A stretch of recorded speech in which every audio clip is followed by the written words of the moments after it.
For me, there was no bar like the Stonewall, because the Stonewall was like the watering hole on the savannah, you know, or on, you know, it was just everybody was there. We were all there. Well, gay bars were the social centers of gay life. Gay bars were to gay people what churches were to blacks in the South.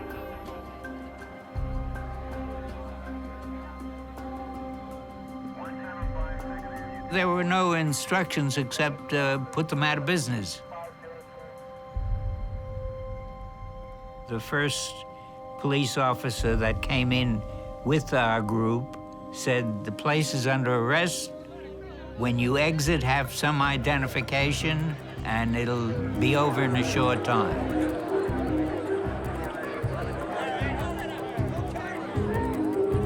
This time they said, "We're not going." That's it. We're not going.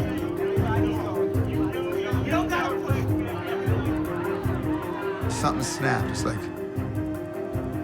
this is not right.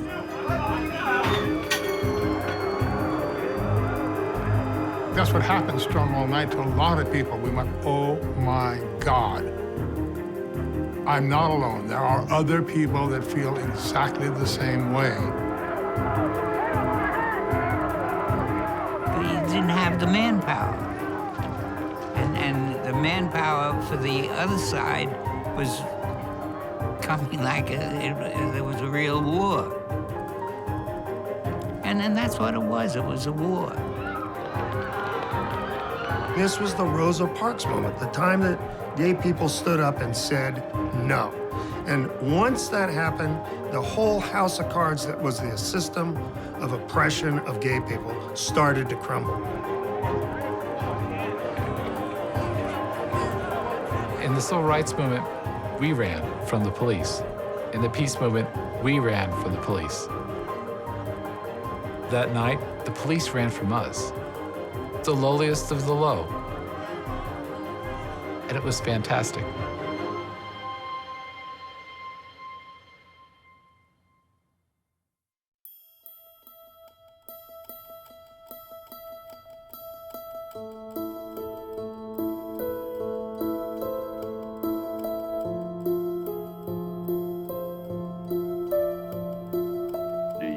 Your son enticed into the world of homosexuals, or your daughter lured into lesbianism.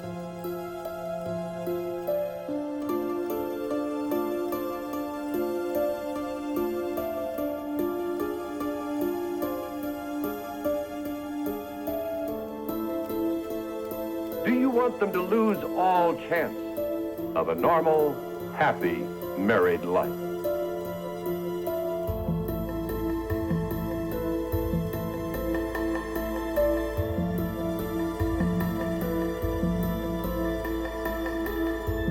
The 1960s were dark ages for lesbians and gay men all over America. The overwhelming number of medical authorities said that homosexuality was a mental defect, maybe even a form of psychopathy. The average homosexual, if there be such, is promiscuous. He is not interested in nor capable of a lasting relationship like that of a heterosexual marriage. I was wondering if you think that there are any, quotes, happy homosexuals for whom homosexuality would be, in a way, their best adjustment to life. I think the whole idea of saying the happy homosexual is to create a mythology about the nature of homosexuality. Dr. Charles Socarides is a New York psychoanalyst at the Albert Einstein School of Medicine. They are taught that no man is born homosexual. And many psychiatrists now believe that homosexuality begins to form in the first 3 years of life. Homosexuality is in fact a mental illness which has reached epidemiological proportions.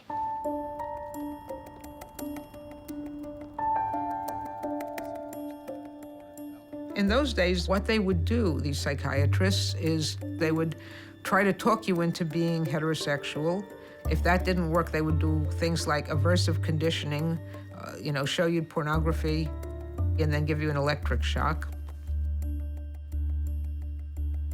This involves showing the gay man pictures of nude males and shocking him with a strong electric current. Over a short period of time, he will be unable to get sexually aroused to the pictures. And hopefully, he will be unable to get sexually aroused outside in other settings as well.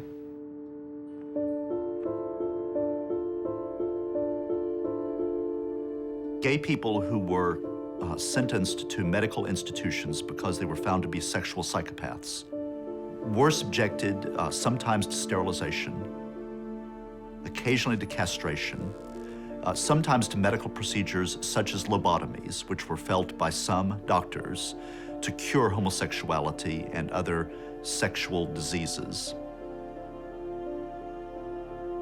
The most infamous of those institutions was Atascadero in California. Atascadero was known in gay circles as the Dachau for queers, and appropriately so.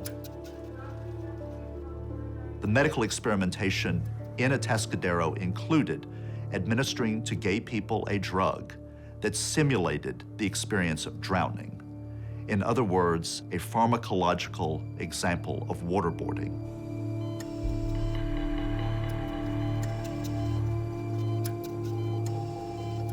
Somebody that I knew that was older than me, his family had him sent off where they go up and damage the frontal part of the brain. The last time I saw him, he was a walking vegetable because he was homosexual.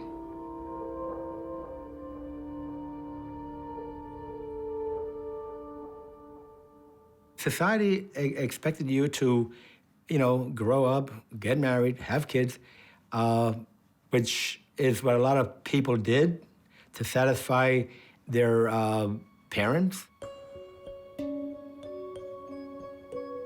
I never believed in that. It eats you up inside. It eats you up inside not being comfortable with yourself.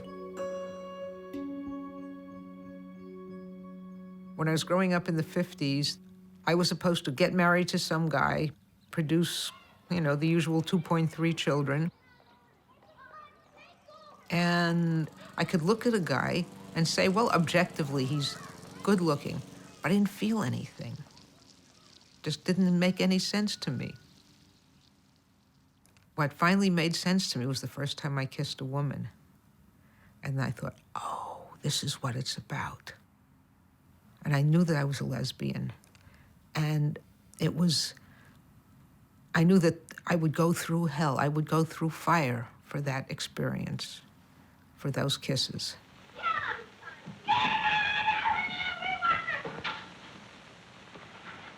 Note how Albert delicately pats his hair and adjusts his collar. His movements are not characteristic of a real boy.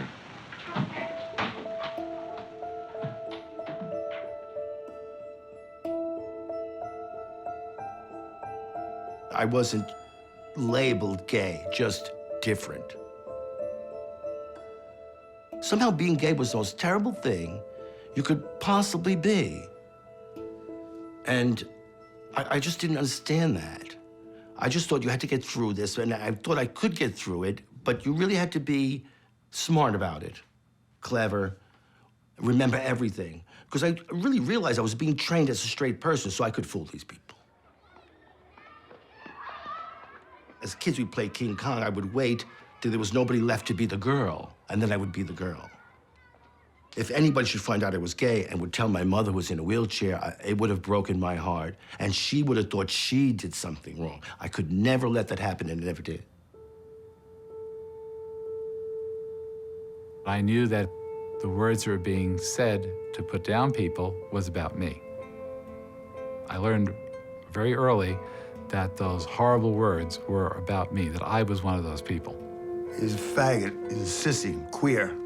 Queer was very big. Homo was big. My last name being Garvin, I'd be called Danny Gavin. I was in the Navy when I was 17, and it was there that I discovered that I was gay. Homosexuality was a dishonorable discharge in those days, and you couldn't get a job afterwards. So I attempted by cutting my wrist.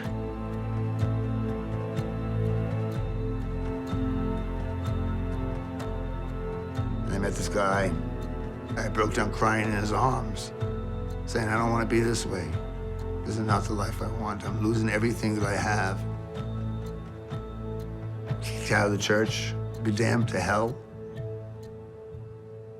Because to be gay represented to me either very super effeminate men or older men who hung out in the upper movie theaters of 42nd Street or in the subway tea rooms who would be masturbating. Sure enough, the following day when Jimmy finished playing ball, well, the man was there waiting.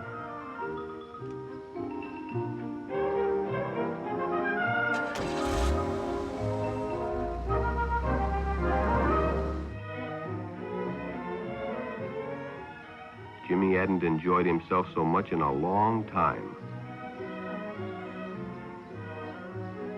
Then during lunch, Ralph showed him some pornographic pictures. Jimmy knew he shouldn't be interested, but, well, he was curious. What Jimmy didn't know was that Ralph was sick, a sickness that was not visible like smallpox, but no less dangerous and contagious, a sickness of the mind.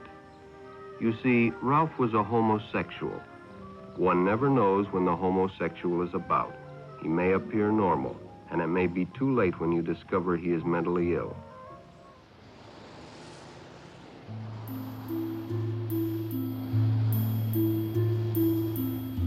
I was a poor, young gay person.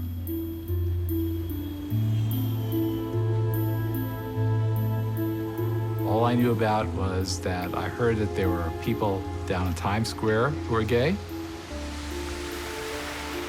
And that's where I went to. And I found them in the movie theaters, sitting there next to them.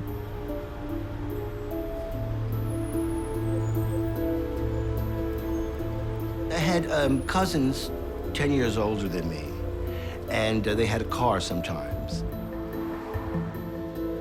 And I would get in the back of the car, and then they would say, we're gonna go see faggots.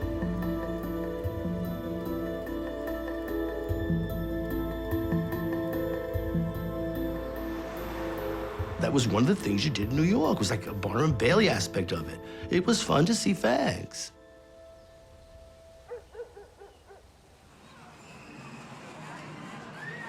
Two out of 3 Americans look upon homosexuals with disgust, discomfort, or fear.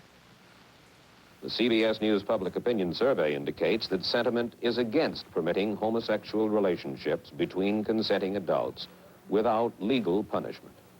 The severity of the punishment varies from state to state. The homosexual, bitterly aware of his rejection, responds by going underground.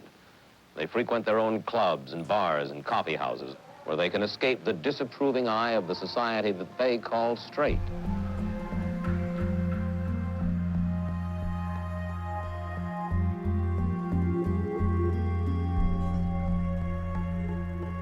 This is one of the county's principal weekend gathering places for homosexuals, both male and female. The scenes were photographed with telescopic lenses. It is usually after the day at the beach that the real crime occurs. And it's interesting to note how many youngsters we've been seeing in these films.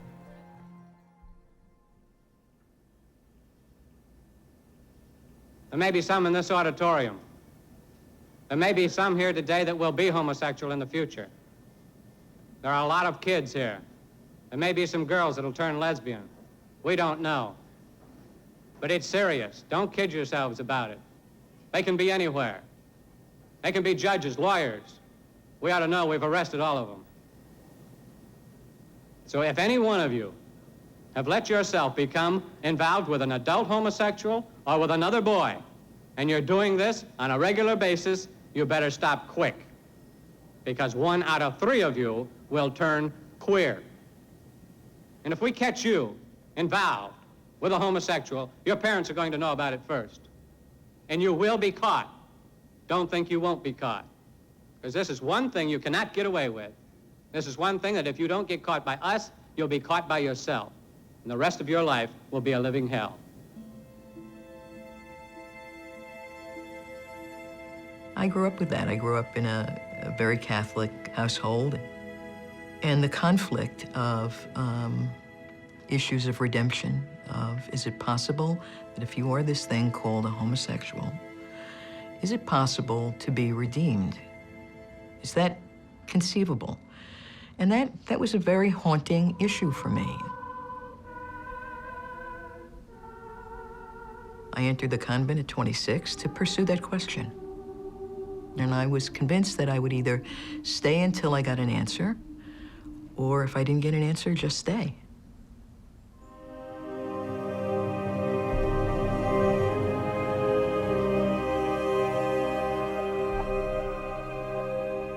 The Stonewall riots came at a central point in history. Gay rights, like the rights of blacks, were constantly under attack. And while blacks were protected by constitutional amendments coming out of the Civil War, gays were not protected by law, and certainly not the Constitution. This is a nation of laws. These homosexuals glorify unnatural sex acts. Every arrest and prosecution is a step in the education of the public to the solution of the problem.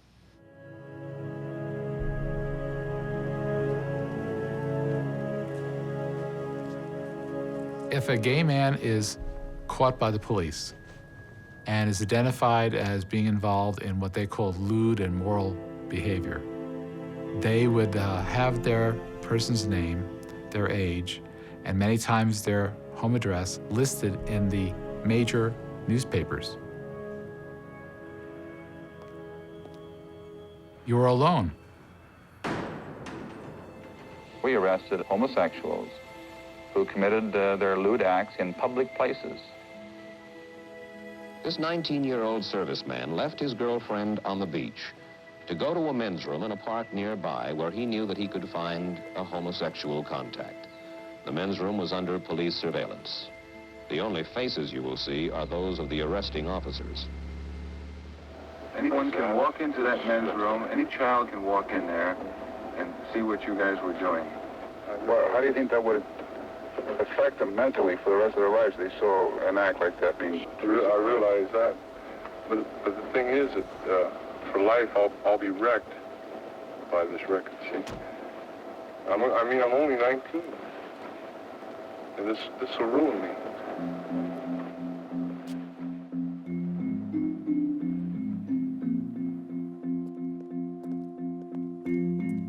The federal government would fire you, school boards would fire you.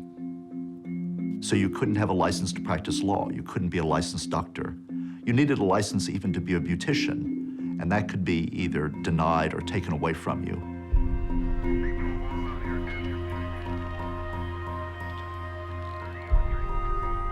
It was an invasion. I mean, you felt outraged and stuff like, God, this is America. What's this country come to?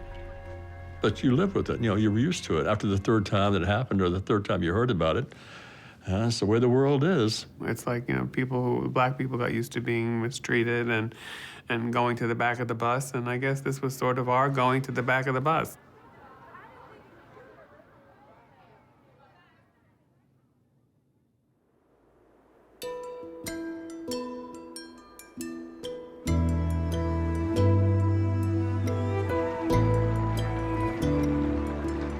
Before Stonewall, there was no such thing as coming out or being out.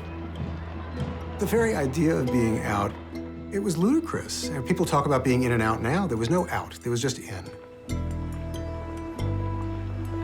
If you were in a small town somewhere, everybody knew you and everybody knew what you did, and you couldn't have a relationship with a member of your own sex, period. If you came to a place like New York, you at least had the opportunity of connecting with people and finding people who didn't care that you were gay.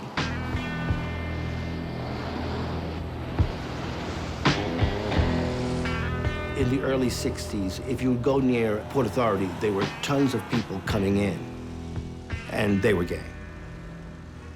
There were always articles in like Life magazine about how the village was liberal, and people that were called homosexuals went there. And then there were always priests ranting in church about certain places not to go. So you kind of knew where you could go by what you were told not to do. And I got to the corner of 6th Avenue and 8th Street, crossed the street, and there I had found Nirvana. There was all these drag queens and these crazy people, and everybody was carrying on. I made friends that first day. It was the perfect time to be in the village. I mean, music was great, cafes were good, you know, the coffee houses were good. There was one street called Christopher Street where actually I could sit and talk to other gay people beyond just having sex.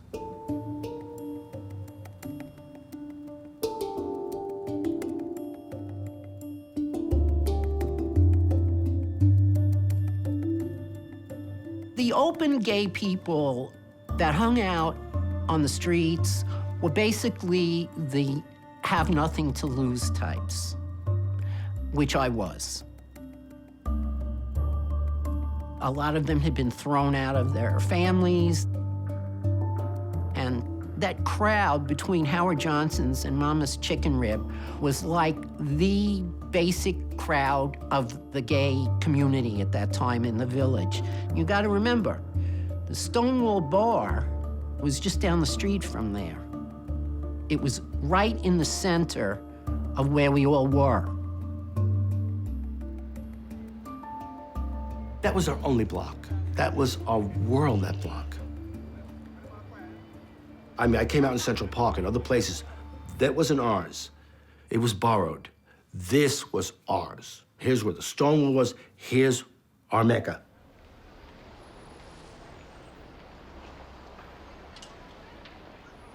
I had a column in the Village Voice that ran from '66 all the way through '84.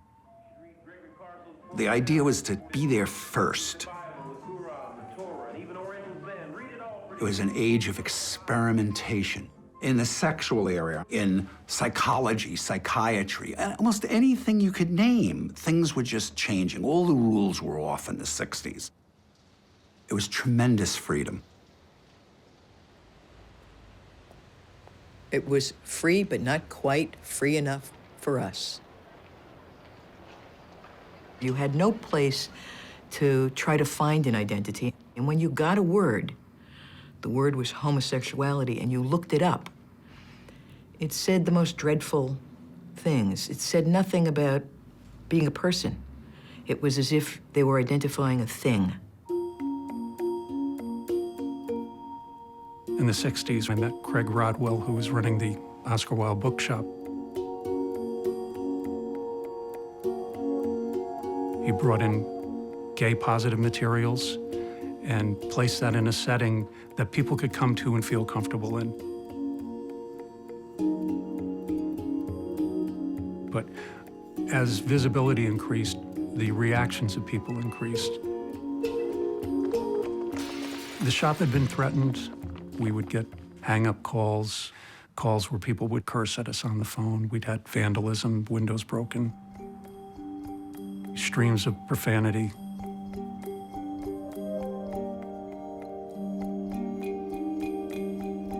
You could be beaten.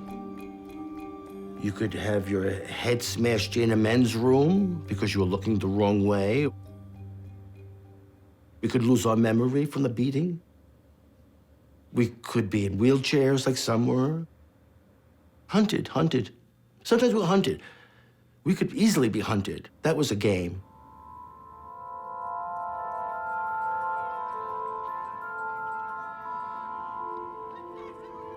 All throughout the 60s in New York City, the period when the New York World's Fair was attracting visitors from all over America and all over the world, the mayor of New York City, the police commissioner, were under pressure to clean up the streets of any kind of quote-unquote weirdness, a word that would be used in the 1960s for gay men and lesbians. They were sexual deviants. I guess they're deviants. They were to us. Ed Koch, who was a Democratic Party leader in the Greenwich Village area, was a specific leader of the local forces seeking to clean up the streets. There were complaints from people who objected to the wrongful behavior of some gays who would have sex on the street, and the village has a lot of people with children, and they were offended. In states like New York, there were a whole basket of crimes that gay people could be charged with. One was the 1845 statute that made it a crime in the state to masquerade.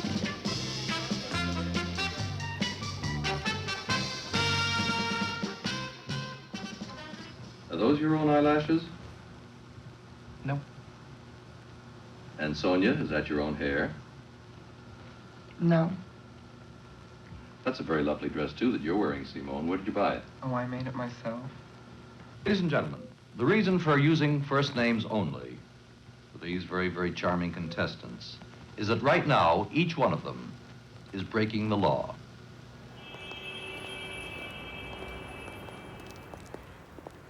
And drag, quote unquote. The downside was that you could get arrested. You could definitely get arrested if someone had, someone clocked you or someone spooked that you were not really, you know, what you appeared to be on the outside.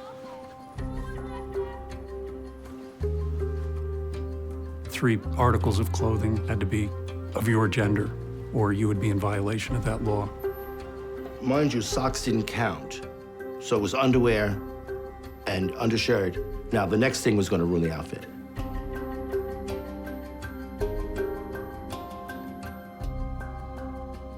If someone was dressed as a woman, you had to have a female police officer go in with her. They'd go into the bathroom or any place that was private that they could either feel them or check them visually.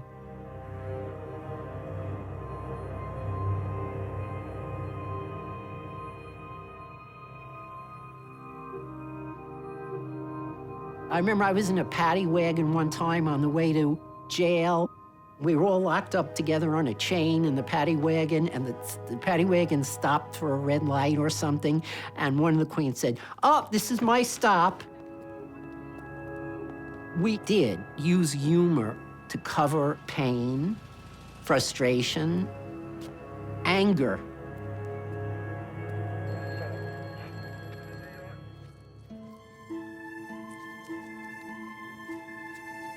Very often, they would put the cops in dresses with makeup, and they usually weren't very convincing. You see these cops, like 6 or 8 cops, in drag. They sent them out on the street, and of course, they did make arrests because, you know, there's all these guys who cruise around looking for drag queens, and so there was this drag queen standing in the corner, so they go and make a sexual offer, and they get busted.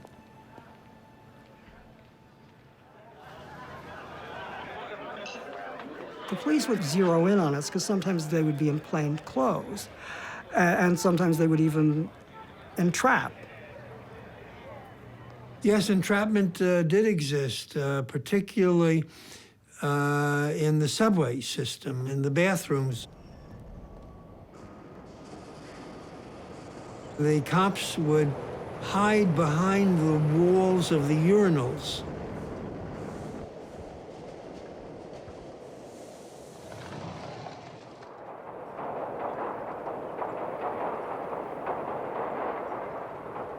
New York City subways, parks, public bathrooms, you name it.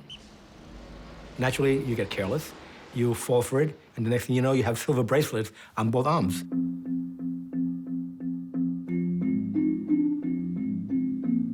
You read about Truman Capote and Tennessee Williams and Gore Vidal and all these actors and stuff, Liberace and all these people running around doing all these things. And then you came to New York and you found out, well, maybe they're doing them, but you know, us little middle-class homosexuals, we're getting busted all the time. Every time we go, every time we have a place to go, it gets raided.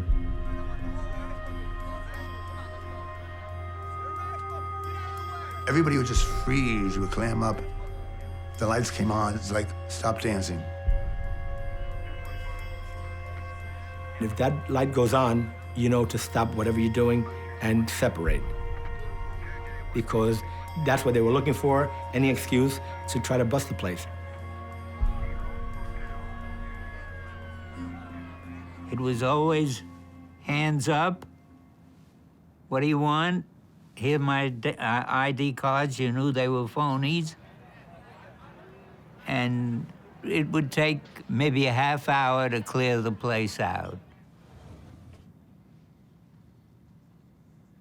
At the peak, as many as 500 people per year were arrested for the crime against nature, and between 3,000 and 5,000 people per year arrested for various solicitation or loitering crimes. This is every year in New York City.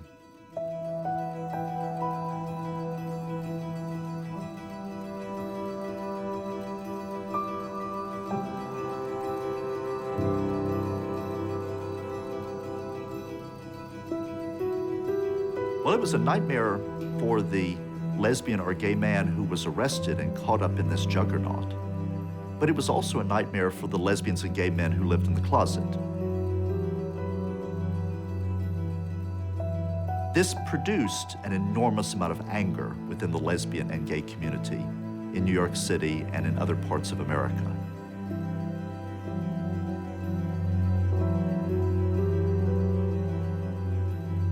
Gay people were not powerful enough politically to prevent the clampdown, and so you had a series of escalating skirmishes in 1969.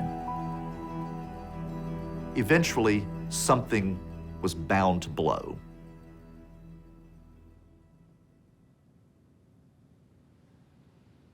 When I was very young, one of the terms for gay people was twilight people, meaning that we never came out until twilight, till it got dark. Gay bars were always on side streets, out of the way, in neighborhoods that nobody would go into. The windows were always cloaked.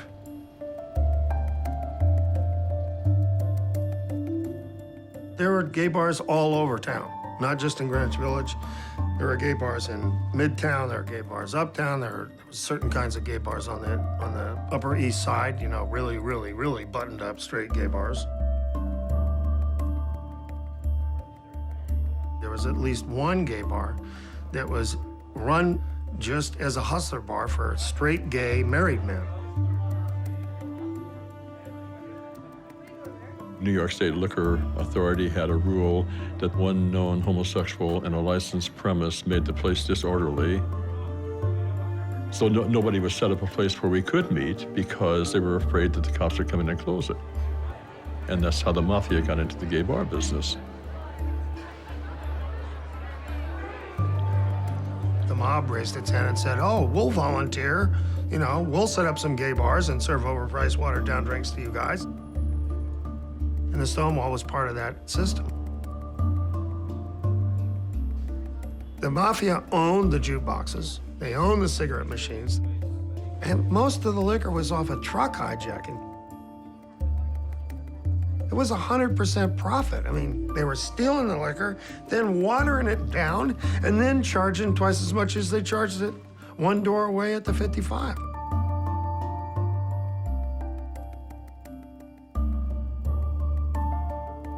The Stonewall, they didn't have a liquor license. And they were raided by the cops regularly, and they were payoffs to the cops. It was awful.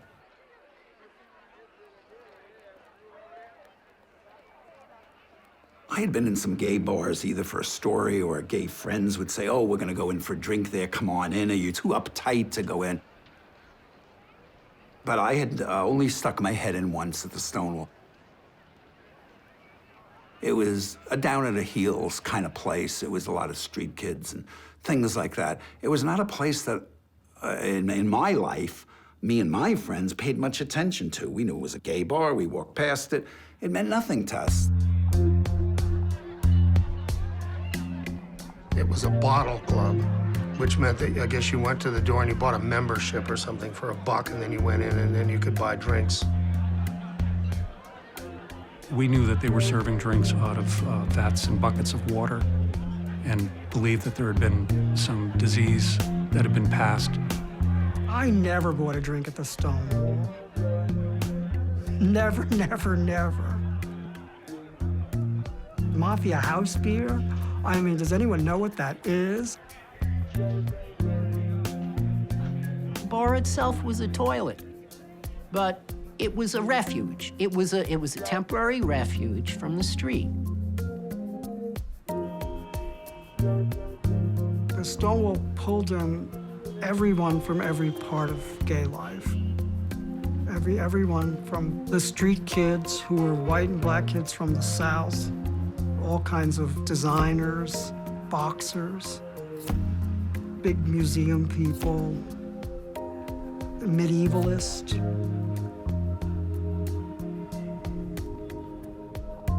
First, you gotta get past the door. There's a little door that slides open with this power-hungry nut behind it that you see this much of his eyes, he sees that much of your face, and then he decides where you're gonna get in.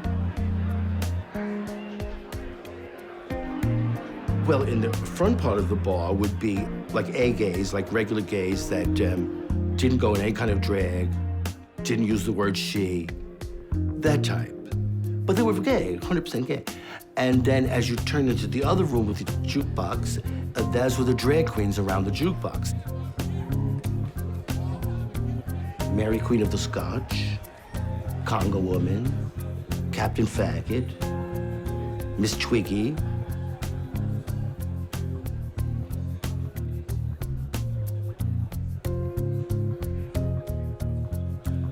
What was so good about the Stonewall was that you could dance slow there, because we could feel a sense of love for each other that we couldn't show out in the street, because you couldn't show any affection out in the street. It was a chance to find love, you know? I had never seen anything like that. I never saw so many gay people dancing in my life. And I said to myself, oh my God, this will not last.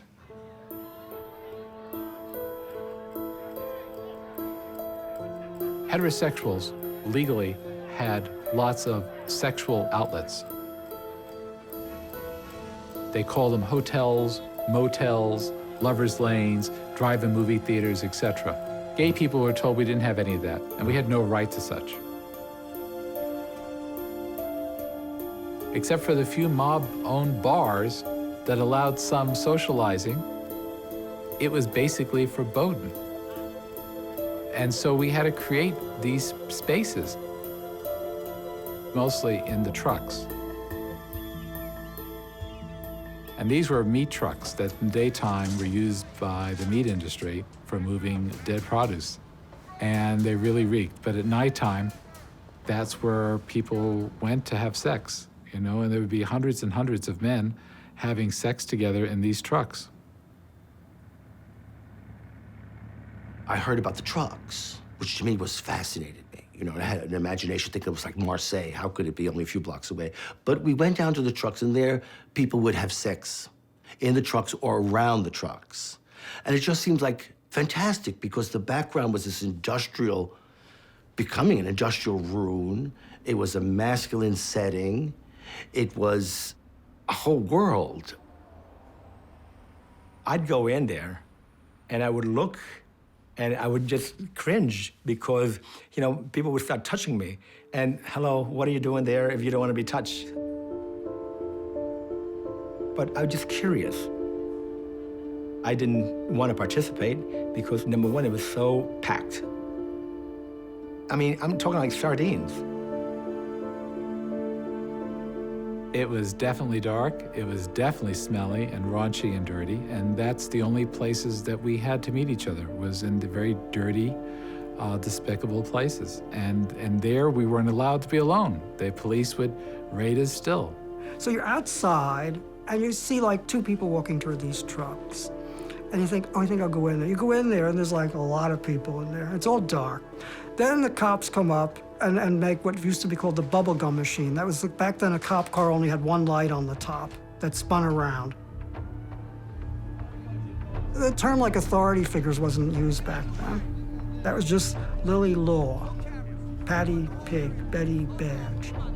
It was done in our little street talk. The police would come by 2 or 3 times a night. They would bang on the trucks. We'd say, here comes Lillian. We would scatter, boom, every which way. I was chased down the street with billy clubs. One time, a bunch of us ran into somebody's car and locked the door, and they smashed the windows in. That was scary, very scary.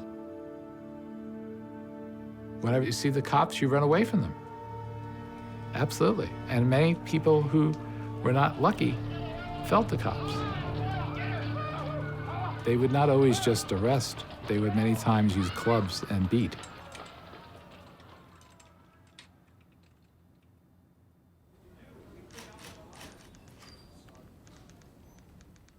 Before Stonewall, the homophile movement was essentially the Mattachine Society and Daughters of Bilitis and all of these other little gay organizations, some of which were just two people and a mimeograph machine.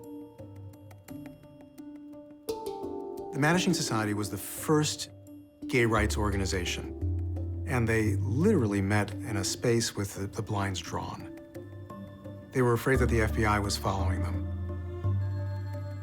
Mattachino in Italy were court jesters, the only people in the whole kingdom who could speak truth to the king because they did it with a smile. As president of the Mattachine Society in New York, I tried to negotiate with the police and with the mayor. Finally, Mayor Lindsay listened to us, and he announced that there would be no more police entrapment in New York City. We are homosexual human beings and homosexual American citizens. We participated in demonstrations in Philadelphia at Independence Hall. A few of us would get dressed up in skirts and blouses, and the guys would all have to wear suits and ties. And I did not like parading around while all of these vacationers were standing there eating ice cream and looking at us like we were critters in a zoo. Seeking our human dignity, our equality, and our acceptance as the homosexuals. We wore suits and ties because we wanted people in the public who were wearing suits and ties to identify with us. We didn't want to come on wearing, fuzzy sweaters and lipstick, and being freaks. We wanted to be part of the mainstream society. Richard Inman, president of the Mattachine Society of Florida, whose goal is to legalize homosexuality between consenting adults, was a reluctant participant in tonight's program. Now, present laws give the adult homosexual only the choice of being, to simplify the matter, heterosexual and legal, or homosexual and illegal. This, to a homosexual, is no choice at all. What type of laws are you after? Well, let me say, first of all, what type of laws we are not after, because there has been much to do that the society was in favor of the legalization of marriage between homosexuals and the adoption of children and such as that, and that is not at all factual at all. Homosexuals do not want that. You might find some fringe character someplace who says that that's what he wants. Are you a homosexual? Yeah, well, that's yes and no. I was a homosexual, first engaged in such acts when I was 14 years old. I was never seduced by an older person or anything like that. But I gave it up about, I forget, some years ago, over 4 years ago. It's not my cup of tea.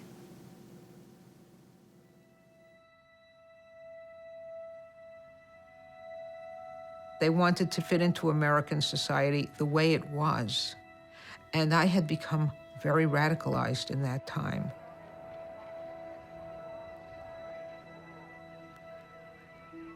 There was the hippie movement, there was the Summer of Love, Martin Luther King, and all of these affected me terribly. All of the rules that I had grown up with and that I had hated in my guts, other people were fighting against and saying, no, it doesn't have to be this way.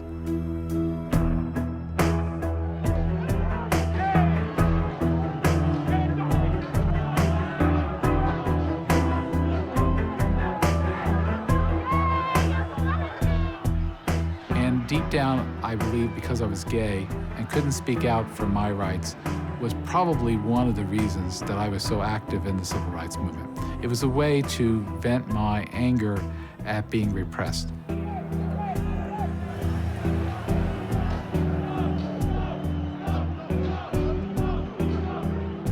What we felt in isolation was a growing sense of outrage and fury, particularly because we looked around and saw so many avenues of rebellion.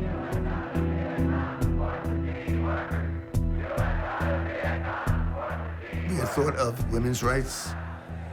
We had thought of black rights. We thought of all kinds of human rights. But we never thought of gay rights. And whenever we got kicked out of a bar before, we never came together.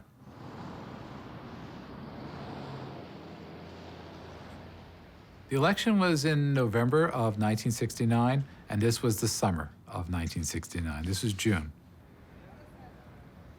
Mayor John Lindsay, like most mayors, wanted to get reelected. And the police escalated their crackdown on bars because of the reelection campaign.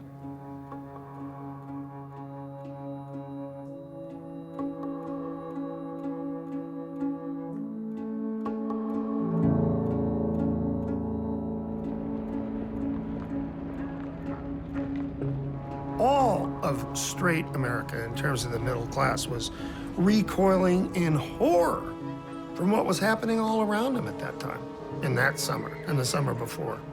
The Chicago riots, the human being, the dope smoking, the hippies. All of this stuff was just erupting like as far as they were concerned, like a gigantic boil on the butt of America. Who was going to complain about a crackdown against gay people? Nobody. Not even us. They had increased their raids of the trucks. They raided the Checkerboard, which was a very popular gay bar, a week before the Stonewall. There was also vigilantism. People were using walkie-talkies to coordinate attacks on gay men. So gay people were being strangled, shot, thrown in the river, blackmailed, fired from jobs. It was a horror story.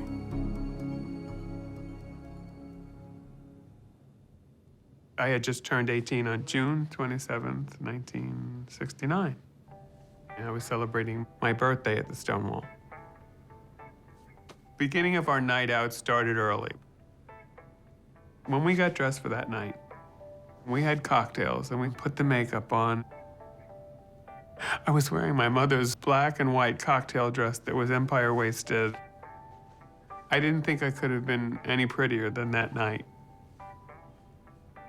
I told the person at the door, I said, I'm 18 tonight. And he said to me, little SOB, he said, you could have got us in a lot of trouble. You could have got us closed up. Well, little did he know that what was going to happen later on, was to make history.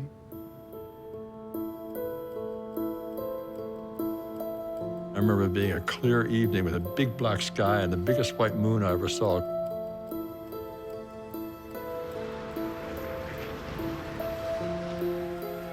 It was incredibly hot. You throw into that the Stonewall was raided the previous Tuesday night.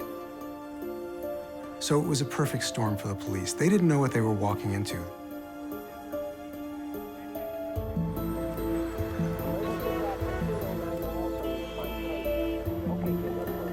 Most raids by the New York City police, because they were paid off by the mob, took place on a weeknight. They took place early in the evening. The place would not be crowded.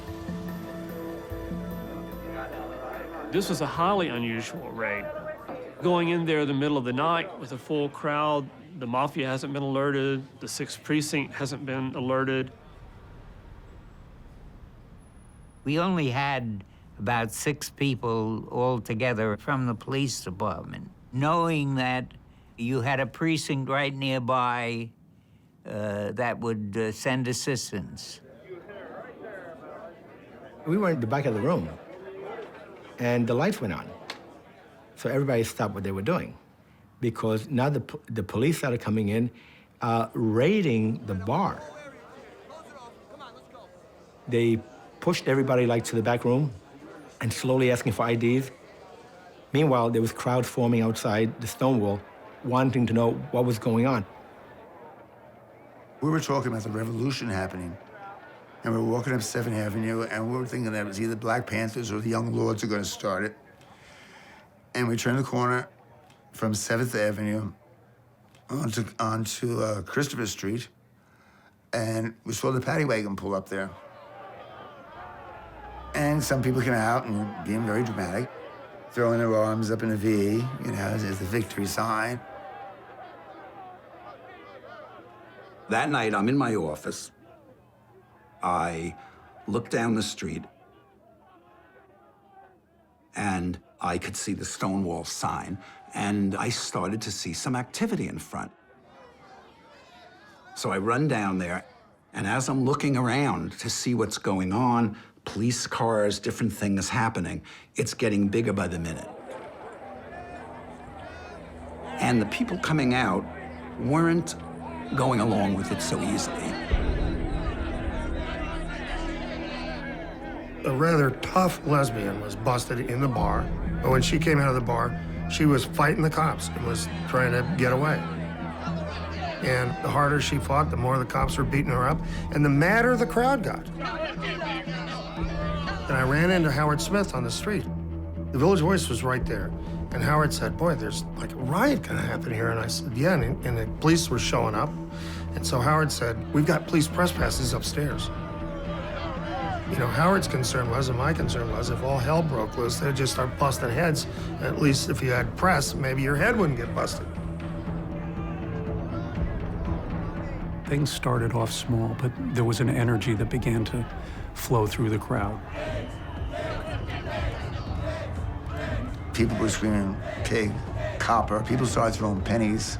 And then everybody started to throw pennies. Like, you know, like they were, this is what they were, nothing but copper. You know, coppers, that's what they were worth. So it was mostly goofing, really, basically goofing on them, getting them in the car, rocking them back and forth, calling them names, telling them how good looking they were, grabbing their butts, doing things like that, you know, just making their lives miserable for once. At a certain point, it felt pretty dangerous to me. But I noticed that the cop that seemed in charge, he said, you know what? We have to go inside for safety. Your choice. You can come in with us, or you could stay out here with the crowd and report your stuff from out here. I said, I can go in with you? He said, okay, let's go. He pulls all his men inside. It's the first time I'm fully inside the Stonewall. So then I got pushed back into the Stonewall by these plainclothes cops, and they would not let me out. They didn't let anybody out. They were just holding us almost like in a hostage situation where you don't know what's gonna happen next. But there were little tiny pinholes in the plywood windows. I'll call them the windows, but they were plywood. And we could look out from there. And every time I went over and looked out through one of the pinholes where he did, we were shocked at how big the crowd had become. They were getting more ferocious. Things were being thrown against the plywood. We piled things up to try to buttress it. Someone at this point had apparently gone down to the cigar stand on the corner and got lighter fluid. And then somebody started a fire. They started with little lighters and matches. Incendiary devices were being thrown in. I don't think they were Molotov cocktails, but it was just fire being thrown in when the doors got open. Well, we did use the small hoses on the fire extinguishers. But we couldn't hold out very long.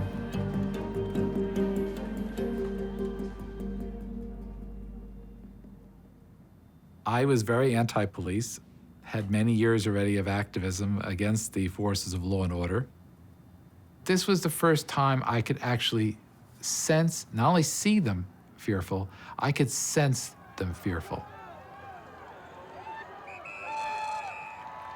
There was joy because the cops weren't winning. The cops were barricaded inside. We were winning.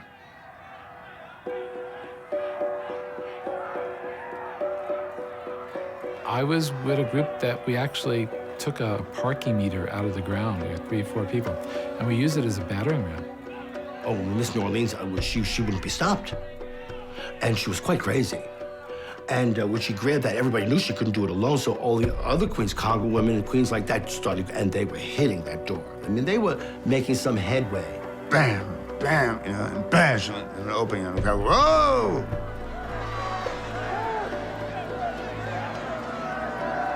We had maybe 6 people, and by this time there were several thousand outside.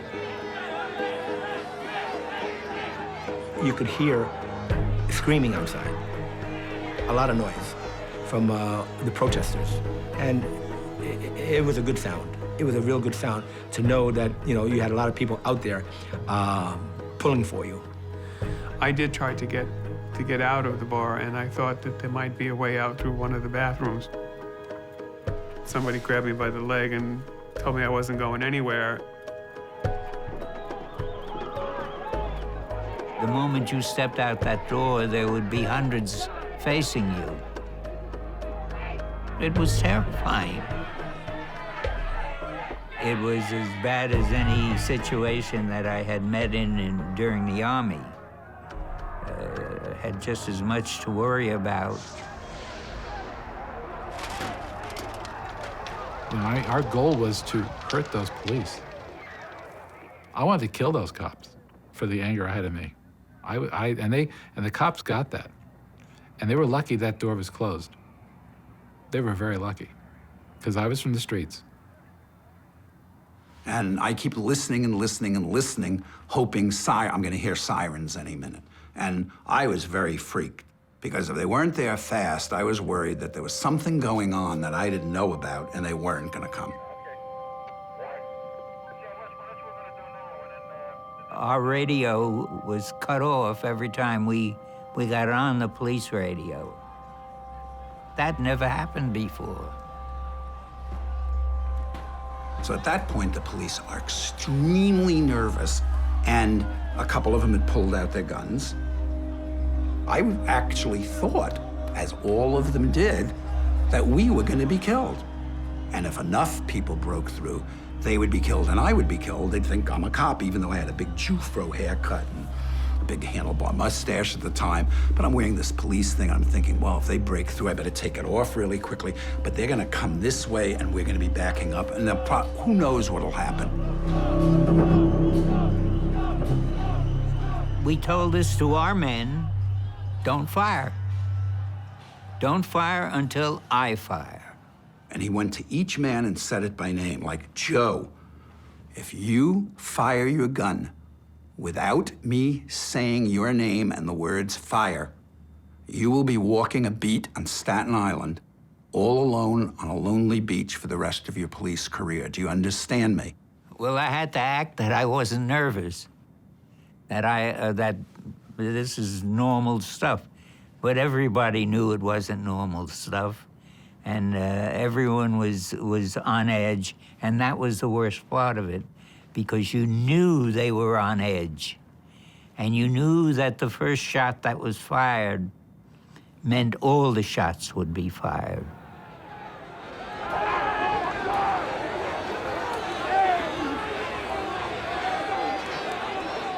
It was getting worse and worse. People standing on cars, standing on garbage cans, screaming, yelling. The ones that came close, you could see their faces in rage. We were looking for secret exits, and one of the police women was able to squirm through the window. And they did find a way out.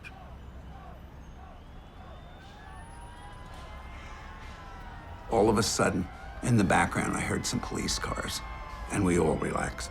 We heard one, then more, and more.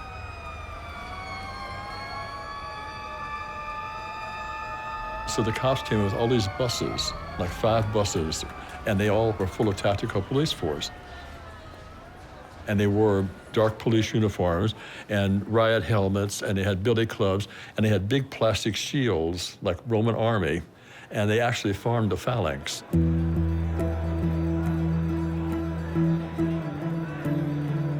And just marched down Christopher Street and kind of pushed us in front of them. So finally, when they started taking me out, arm in arm, up to the paddy wagon, I jumped up and I put 1 foot on one side, 1 foot on the other, and I sprung back, knocking the 2 arresting officers, knocked them to the ground. And a whole bunch of people who were in the paddy wagon ran out. All of a sudden, Miss New Orleans and all the people around her started marching step by step, and the police started moving back. That's what gave oxygen to the fire. Because as the police moved back, we were conscious, all of us, of the area we were controlling, and now we were in control of the area. Because we were surrounded the bar, we were moving in, they were moving back.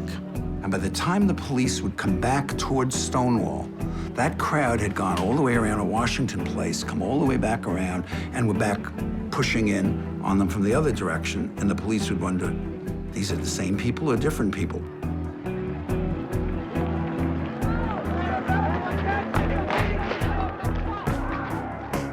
With Waverly Street coming in there, West 4th coming in there, 7th Avenue coming in there, Bristol Street coming in there, there was no way to contain us. And the blocks were small enough that we could run around the block and come in behind them before they got to the next corner. And this went on for hours. We were like a hydra. You cut one head off. For the first time, the next person stood up.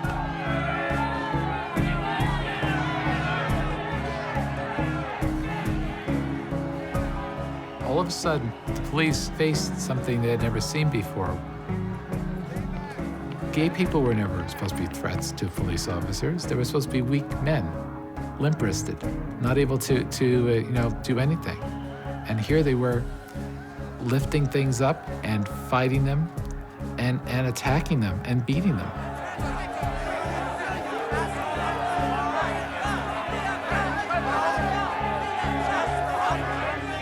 And I remember moving into the open space and grabbing onto 2 of my friends, and we started singing and doing a kick line. And we were singing, "We are the village girls. We wear our hair in curls. We wear our dungarees above our Nelly knees." This was in front of the police. I mean, the riot squad was used to riots. They were not used to a bunch of drag queens doing a Rockettes kick line and sort of like giving them all the finger in a way. And the cops just charged them and then started smashing their heads with the clubs. And then more police came, and it didn't stop. Windows were starting to break. And all of a sudden, pandemonium broke loose.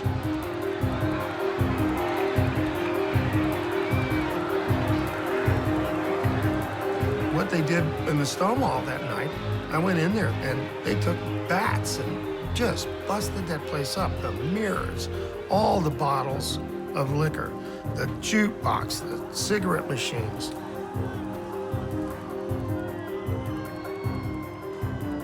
Those mesh garbage cans being lit up on fire and being thrown at the police. Tires were slashed on police cars. And it just went on all night long. Cops got hurt. It must have been terrifying for them. I hope it was. It gives back a little of the terror they gave in my life. Those of us that were the street kids, we didn't think much about the past or the future. We were thinking about survival. So anything that would set us off, we would go into action. And it's that hairpin trigger thing that makes the riot happen. The police weren't letting us dance. If there's one place in the world where you can dance and feel yourself fully as a person, and that's threatened with being taken away, those words are fighting words.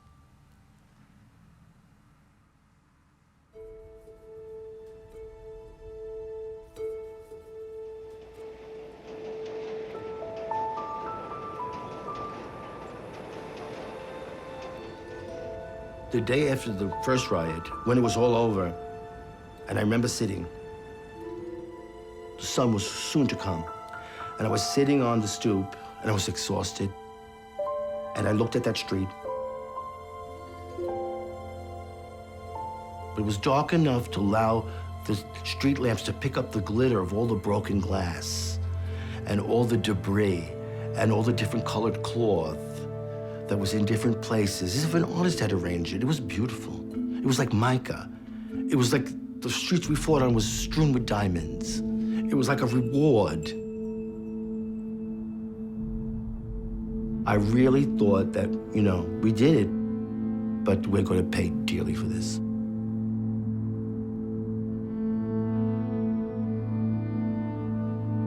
When it was clear that things were definitely over for the evening, we decided we needed to do something more.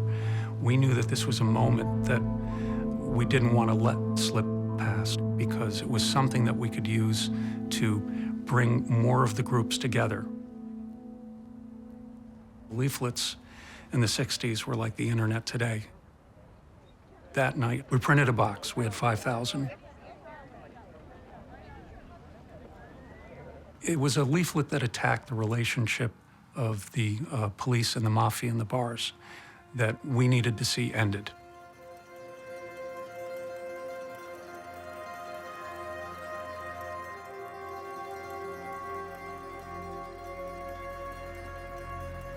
I was afraid it was over.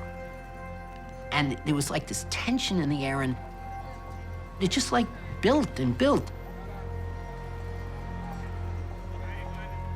Saturday night, there it was. The Stonewall had reopened. The mob was saying, you know, screw you, cops. You think you can come in and bust us up? We'll put new liquor in there. We'll put a new mirror up. We'll get a new jukebox. And gay people were standing around outside, and the mood on the street was they think that they could disperse us last night and keep us from doing what we want to do, being on the street saying, I'm gay and I'm proud. Just let's see if they can.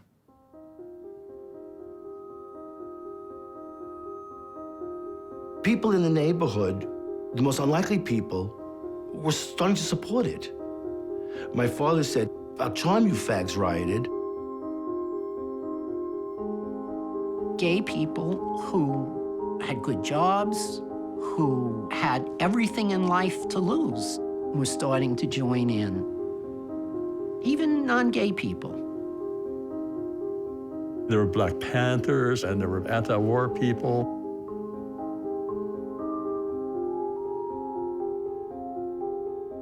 They were these true black, like, banshee guys, and they were saying, well, what's going on, man? And then someone told me, yeah, it's still, they're still fighting the police, let's go. And they went in.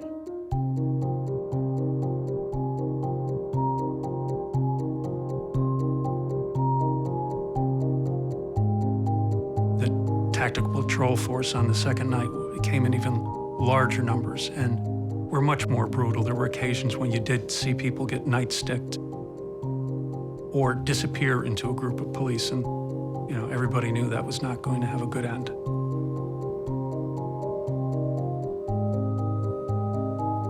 You know, they went for the head wounds. It wasn't just the back wounds and leg wounds. And that's when you started seeing like bodies laying on the sidewalk, people bleeding from the head.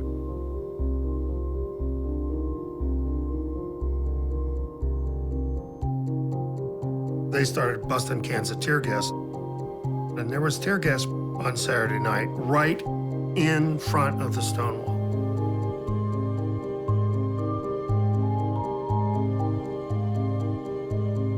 There was more anger and more fight the second night.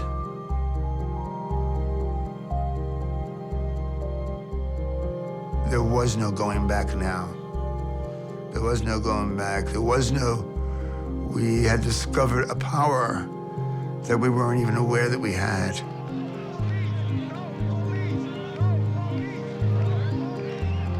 And then the next night, I mean, it didn't stop after that. Once it started, once that genie was out of the bottle, it was never gonna go back in.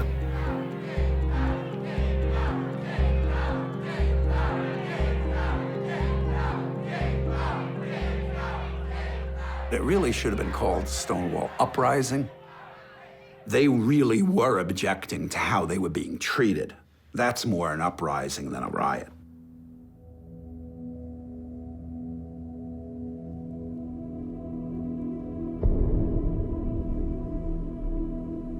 As much as I don't like to say it, there's a place for violence. Because if you don't have extremes, you don't get any moderation. And as awful as people might think that sounds, it's the way history has always worked. I don't know if you remember the Joan Baez song, "It isn't nice to block the doorway, it isn't nice to go to jail." There are nicer ways to do it, but the nice ways always fail. For the first time, we weren't letting ourselves be carted off to jails. Gay people were actually fighting back just the way people in the peace movement fought back. It was thrilling. It was the only time I was in a gladiatorial sport that, you know, I stood up in. I was proud. I was a man.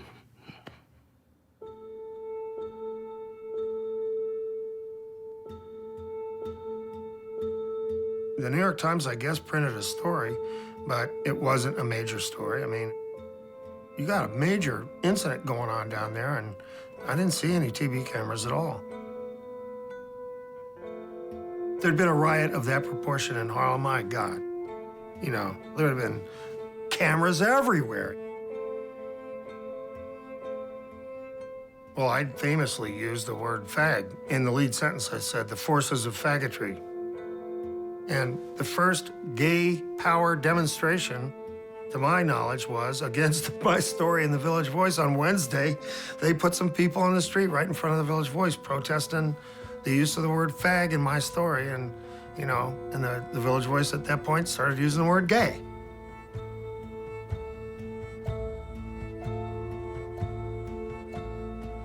The press did refer to it in very pejorative terms as a night that the drag queens fought back, and it was nonsense. It was nonsense. It was all the people there that were reacting and opposing what was occurring.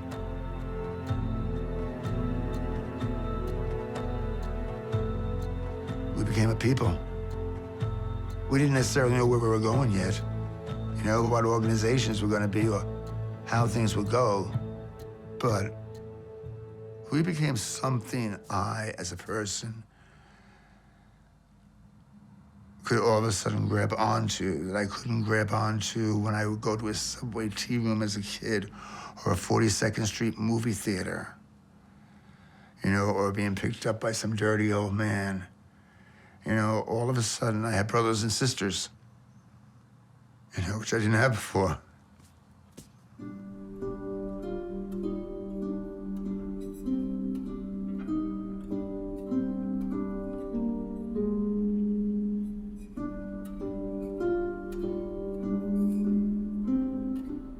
The riot could have been buried. It could have been a few days in the local newspaper, and that was that.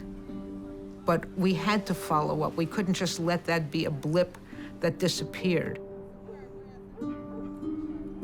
And I hadn't had enough sleep, so I was in a somewhat feverish state. And I thought, we have to do something, we have to do something. And I thought, we have to have a protest march of our own. And they were having a meeting at Town Hall. There were 400 guys who showed up, and I think a couple of women talking about these riots, because everybody was really energized and upset and angry about it. And I raised my hand at one point and said, let's have a protest march. And Dick Leitch, who was the head of the Mattachine Society, said, who's in favor? And I didn't see anything but a forest of hands.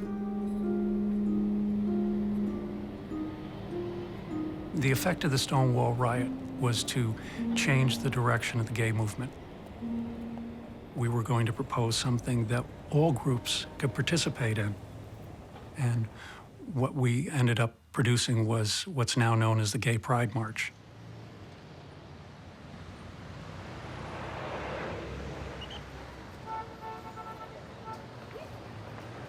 In those days, the idea of walking in daylight with a sign saying, I'm a faggot, was horrendous. Nobody was ready to do that. So I got into the subway, and on the car was somebody I recognized, and he said, I've never been so scared in my life. I said, well, please let there be more than 10 of us. Just please let there be more than 10 of us, because it's all right in the village, but the minute we cross 14th Street, if there's only 10 of us, God knows what's going to happen to us. We had no idea we were going to finish the march. We had no speakers planned for the rally in Central Park, where we had hoped to get to. We didn't expect we'd ever get to Central Park. We assembled on Christopher Street at 6th Avenue to march. And we were about 100, 120 people. And there were people lining the sidewalks ahead of us to watch us go by, gay people, mainly.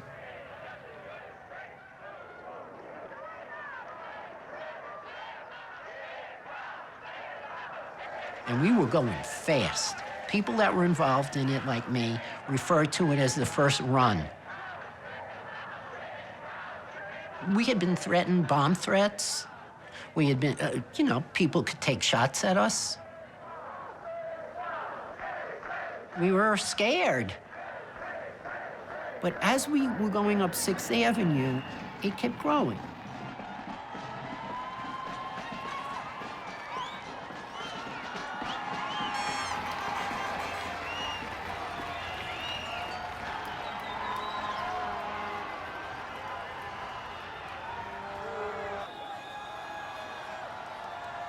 And I looked back, and there were about 2,000 people behind us, and that's when I knew it had happened.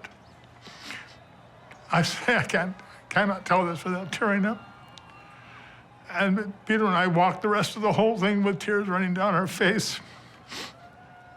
But that's when we knew we were ourselves for the first time.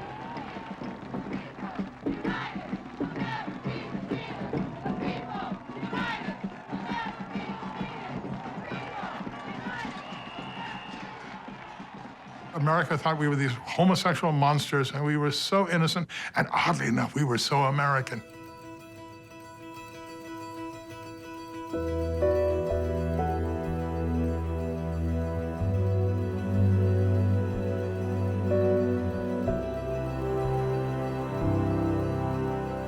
It's very American to say, this is not right. It's very American to say, you promised equality, you promised freedom.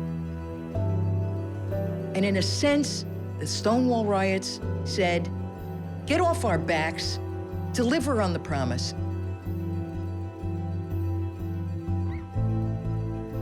So in every gay pride parade, every year, Stonewall lives.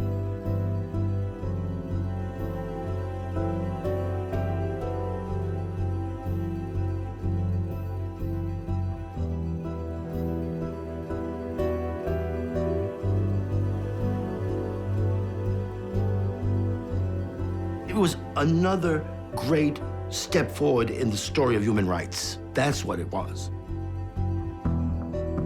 And it was those loudest people, the most vulnerable, the most likely to be arrested, were the ones that were doing the real fighting. They were the stormtroopers. And they were kids. You knew you could ruin them for life. And you felt bad that you were part of this when you knew they broke the law, but What kind of law was that?